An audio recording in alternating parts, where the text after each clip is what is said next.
Well, thank you for joining us for a student research conversation. I am Brandon Etheridge, the host of the Things You Didn't Know podcast, the research podcast in the College of Liberal Arts, and I'm joined by a team of folks today. We have Dr. Emily Friedman from the Department of English here at Auburn, Dr. Chase Bringardner, chair of the Department of Theater and Dance, and the star of the show today, Olivia Price. She is a double major in theater and dance, and we're going to be talking about her research on invisible labor in tabletop role play games. So I'm going to turn it over to all of you, Olivia, Chase, Emily. Thank you for joining us, and can't wait to hear your conversation. Wow, that was quite the introduction. Yeah, I mean, so where do we even start? well, I think we start with our class, right? I think that's where the cradle of it is.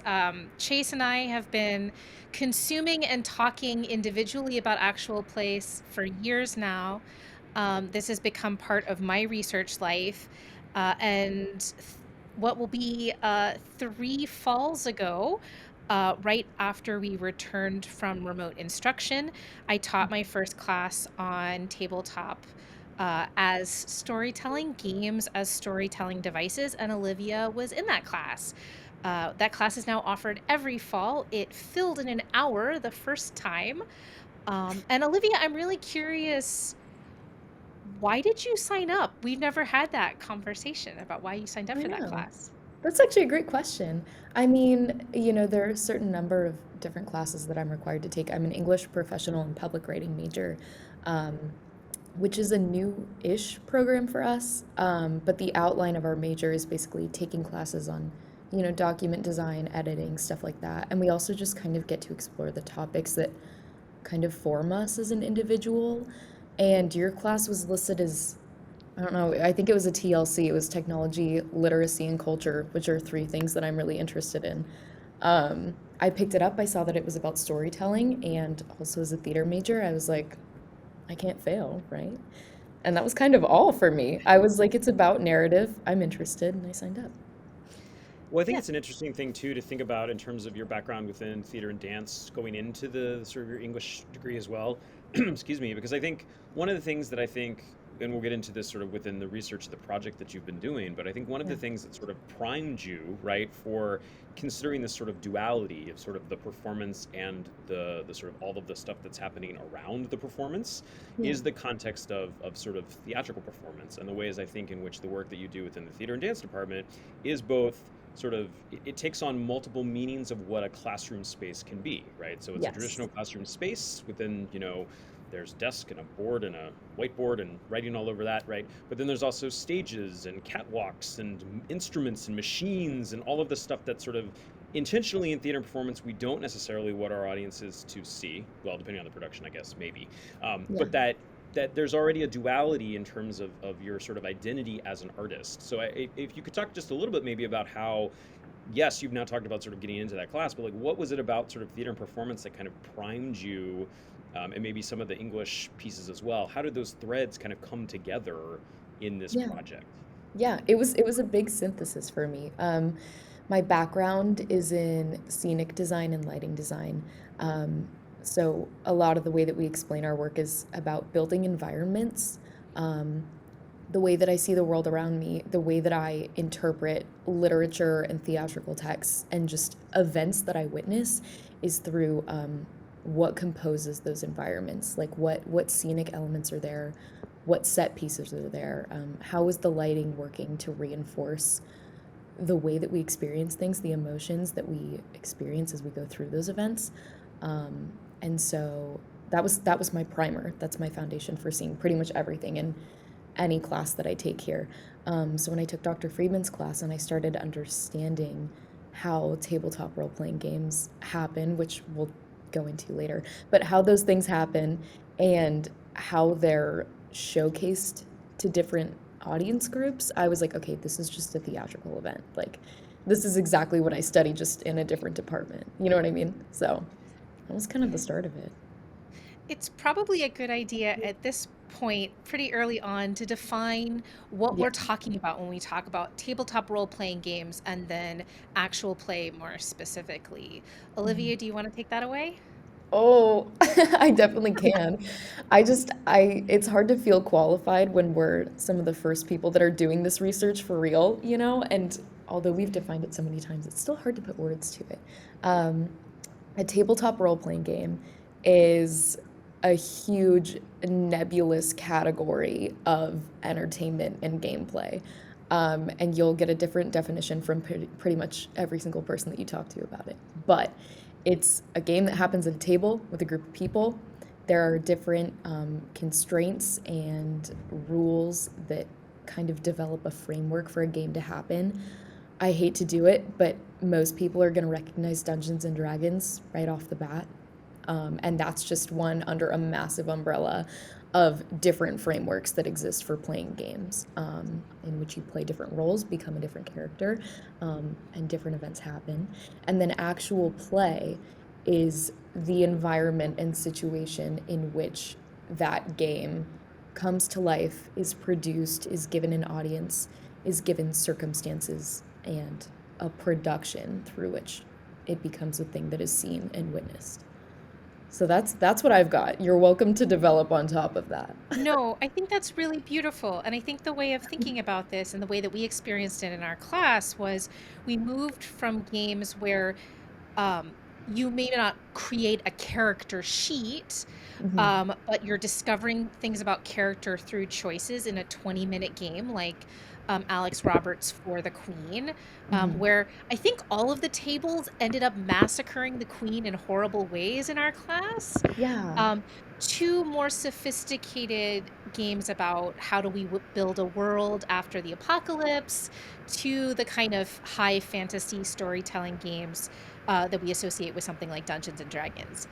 And then, yeah, actual play is when that becomes something that you perform for an audience. And Mhm. that was the kind of amazing intersection between what I was thinking about and what you were thinking about, because you are very familiar with thinking about how performances get made by everybody who we don't see, right? Yes. Yeah, Uh, exactly. so, so the first thing that you did this class, I'll explain a little bit about the structure of the class. I think it's useful to Mhm. say that this is a class that's an active learning class. So it's a little bit in that middle space between what Dr. Bringardner was talking about in terms of the professionalized structures outside of traditional classrooms and the kind of everybody looking at somebody at a whiteboard kind of classroom. Here, it's decentralized, and in my classrooms, we're have each individual student is making their own projects through their own inquiries and creating a contract with me about the kinds of labor they're going to do. And in Olivia's case, we had been lucky enough to have a bunch of virtual visitors in different spheres of actual play come to the class. And Olivia, as one of her unessays, did her very first interview. And since then, you've been doing interviews with people behind some of the most popular and professional actual plays in the space. Mhm. How has that experience been, Olivia, of talking to people who are really making this stuff? It's absolutely wild. The first interview that I conducted, I had very little understanding of how these shows were getting produced, who the people behind them were. And one of my main frames of comparison was thinking about TV, thinking about television, thinking about film, and thinking about theater, because those are the most, broad frameworks for labor and how entertainment is produced. And I was coming at this with a pretty decent foundation of the three of those in terms of how they're made.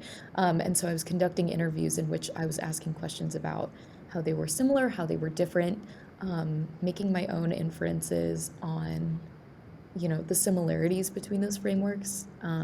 So yeah, the first interview was just trying to get my bearings in this industry because it kind of barely exists right now.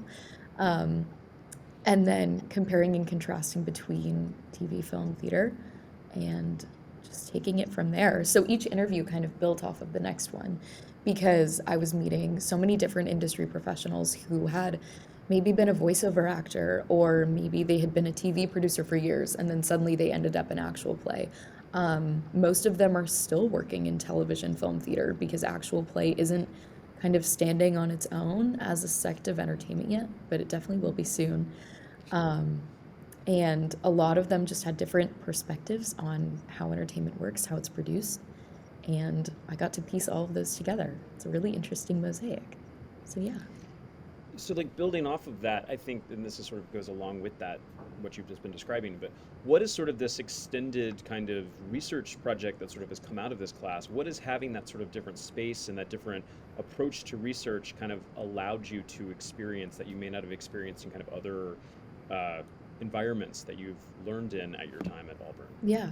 I mean, all of my classes at Auburn have kind of been whatever I decided I wanted them to be. I have gotten the ultimate small liberal arts education at a massive, STEM school for the most part, STEM and business, which was my dream because I wanted liberal arts and I still wanted to see football happen.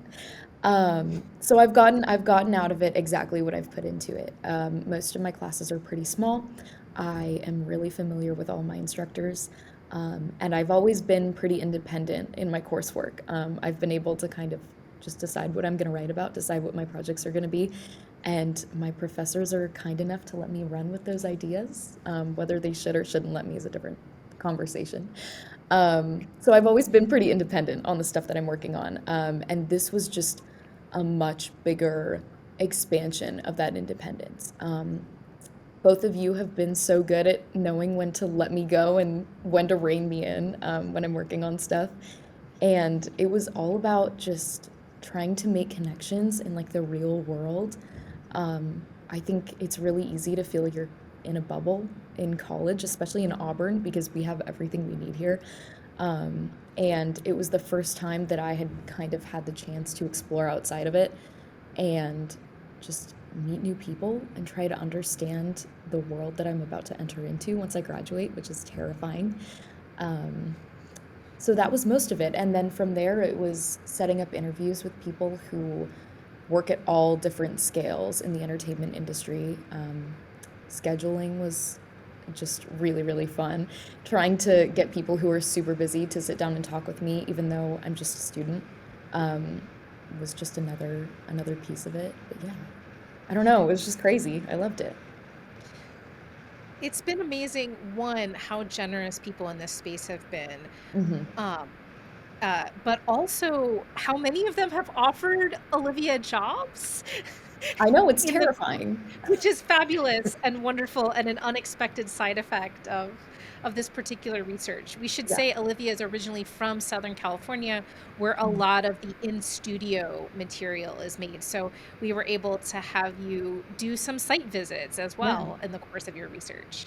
Yeah, it was super cool. I was able to go home for the summer and my mom got to see me, but I also got to keep researching, and I got to check out a couple of the sets that people are working on, see in person for myself how that labor happens, how the behind the scenes invisible stuff comes to be, and actually speak with those people about their work in person, which virtual is great, but going to actually sit on the set where I've studied an actual show take place is just a whole nother level to it. So that's helpful to mention too. That was really nice. So this may seem like a really basic question, so I apologize in advance. But what's something that really, like, honestly surprised you? Like that you were like, oh my gosh, I did not Oh, think that this was the way that it was, or like something that sort of like shifted your right. perspective, the way that you remember. I mean, okay, on like a personal level, I think Dr. Friedman's point is right. Like how generous people were when it came to talking to me. Um, when you're a student and especially a young woman, it's kind of terrifying to approach people who've been working really, really hard for their career their entire life. And this project involves asking how all of it happened and how they did it and what they would do differently and where they see a whole industry going. And those are massive questions. And they're really daunting. And I mostly just was surprised and so appreciative of the number of people who took the time out of their day to talk to me about this stuff? And it just goes to show how passionate people are about what we're researching. Um, the fact that they're all so busy and they still were like, yeah, I want to explain this to you? And I think on a research level, I'm just so impressed by the trajectory of this field. Actual play is going to go in so many different directions and it's going to grow so exponentially as it already is. Feature films, massive television deals that are coming about in the next couple of years.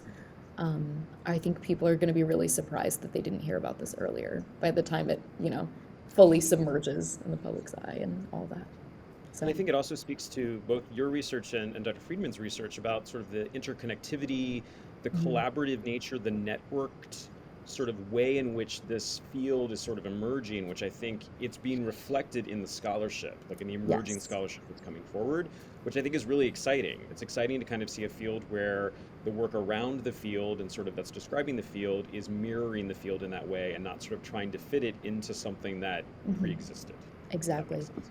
There are so many people that have been doing work in the academic world and otherwise on actual play. Like, we're not the first, but it's also comforting knowing that we're definitely not the last, Like, everything that we develop for this project is going to be referenced by people for probably a while. And it feels good just to be one of the first groups that's getting definitions and everything in the system plugged into the academic world. It's just really Yeah. exciting. A lot of the research that has been done up to this point, I mean, Mhm. game studies is older than almost everyone on this call. Tabletop studies of analog games has been going for a good long while, and the study of actual play has been starting, but a lot of it has been through the fan frame rather than the creator frame.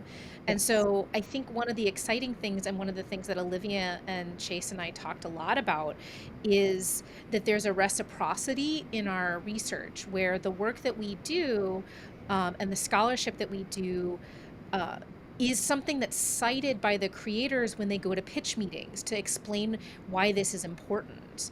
Mhm. And that means that we have a very interesting kind of positionality and something that we've talked a lot about. We have a certain amount of cultural capital that we Mhm. are sharing with the creators. And we're also asking questions that no one else had asked them before, to think very seriously about this as something that has a history, that has best practices that are emerging, which I think has Mhm. really been really interesting. And Chase has heard Olivia and I talk about the difference between what it's like to be a young undergraduate female student asking questions versus someone who is older, who has professor or doctor in the title, Mhm. asking or making statements in public, also female identified, which has been really trippy. We've had some really strange experiences along the way, Olivia. I think that's Yeah, fair to say, yeah?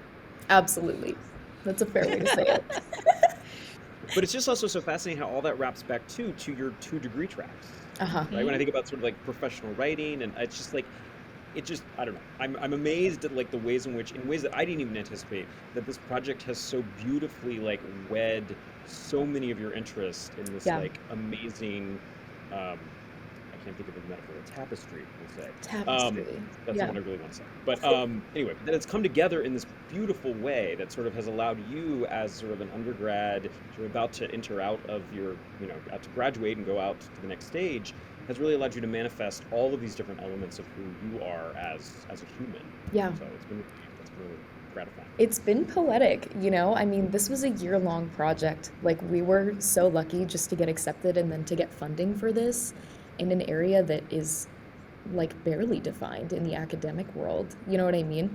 And I will never get over like getting the letter and knowing that we got it. And I knew that it was going to be interesting to watch my degree tracks kind of fuse the way that they have, but the last year has been a whole nother level of, I don't even know how to put it, just kind of revealing the potential that this work has, and definitely validating to know that my degree tracks work together.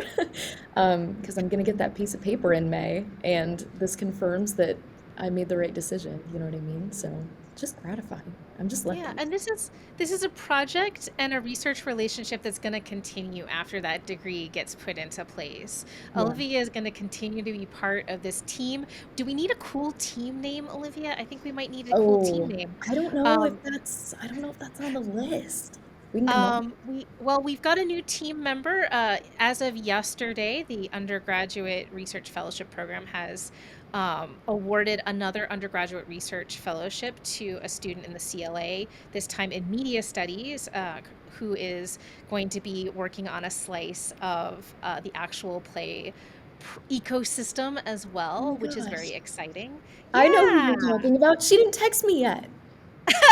I'm gonna text She her. hasn't texted me back either. Okay. But so hopefully we'll have another one of these kinds of That's conversations really next year. Hey, exciting. Brandon. Um, I'm so and, uh, glad. and and that's been one of the, I think, the great gifts of Auburn University is, um, Olivia is the pioneer for this particular project, but I've been working with undergraduate research fellows from departments other than English who are double majors or sometimes majors in a completely different field, for, oh gosh, nearly a decade. And it has been an incredibly rewarding experience each and every time. Every student is bringing something different and heading in a different direction. Some of them are doctors of the medical kind, some are doctors of the literary kind. It has been a great gift. Olivia, I know we're coming to the end of our time, so I guess my question is one that we've talked about before, which is where next, or where do you hope this particular Oh, project heads as we move into the future? that's not fair. I mean, It could be there are multiple nexts, multiple there directions. are a lot of They can be necks. small seeds. There are so many necks. I mean, all I know is that I am simply not going to be able to let go of this yet, because this has been a year of our lives, which is unreal to think about. I'm really hoping that in the next month or so, I can produce a couple pieces for academic articles, academic journals, um, works that I can kind of splice together to, submit to different journals, present, wherever that may be. There are a lot of really big communities for academic work and otherwise, fan base, for the work that we're doing, whether that's in entertainment in general, in theater, performance studies, game studies, the list goes on. I mean, you can help me with that. But the goal kind of is that we can expose this project as much as possible and continue building the resource library that we've been working on. We have a bibliography that's in progress. Um, just writing and re-explaining it. Hopefully there are more interviews in the future because I've only met more people that I want to keep talking to about this. Um, I don't know. There's a lot of next, but at the end of the day, it's about more conversation and more people will continue to enter this field and want to talk about it. And supporting them is going to be the best part of it. So yeah. It's been a great pleasure to learn how to be a public scholar this year alongside Olivia. And so I think that's a big part of where we're headed next, Mhm. not just for peer review, but also for big audiences. Yeah. So very And I think excited for also, what comes next. yeah, and I think also too, in terms of having, really sort of establishing, um, different kinds of tracks that students in both departments sort of throughout the CLA can kind of pursue as something that maybe instead of it being something that they come to as they're about to depart to the next stage, they come in, Mhm. right, wanting to study from the very beginning this as a sort of really exciting potential outlet for the various skill sets that they have. And certainly Olivia is one of multiple students that we've had both in the theater and dance department, the English department, and CLA who have sort of invested in or are participating in this forum publicly and sort of so it's really exciting to have somebody who has sort of taken the backstage look at it, right? And it's like looking at the ways in which the stuff is getting made, and this is going to really be able to go out, and I don't sort of say this lightly, and I think is really going to have a profound impact on the field. It's very rare, I think, for somebody coming out of undergrad to be positioned in such a way, and it's not to put pressure on you at all, but to be able to kind of be a mover and a shaker and a really significant contributor to the emergence of a field. Yeah, That's the so impressive. coolest part of this has been alums like London Carlisle and Geneva Willis Yes. who are working in this space already and who came back to be part of our process. Yeah. Go watch the party on YouTube. It's coming soon. Yeah. Well, this has been so much fun, and I hate to be the person that cuts the conversation short because I feel like we could keep going for a very long time. Olivia, you're going to be part of the Student Research Symposium coming up here, I guess, next week. Yes. Before we go, can you just give us a 1-2 minute overview? What are you going to be sharing? Kind of give us the findings that you're going to be talking about next week. Oh my goodness. I mean, 1 to 2 minutes is just impossible for this conversation. But ultimately, I'm going to be defining the terms that we've been using for my audience because that alone could take 20 minutes. And then I'll be talking about the methodology of this research project, mainly the interviews that I've been conducting, because those have been a bulk of the work. And then also explaining the resources that I've been using, the bibliography that we've been compiling um, through, social media and libraries and databases and everything in between. And then I'll be explaining the importance of that methodology as, a series of oral interviews that can be drawn upon for years. And then finally, just explaining the impact of the expansion of actual play. This is taking shape in the entertainment field in ways that I think people aren't really going to understand until it happens. And the more that we can anticipate that with this project and hopefully enjoy the benefits of that expansion, the better. So yeah.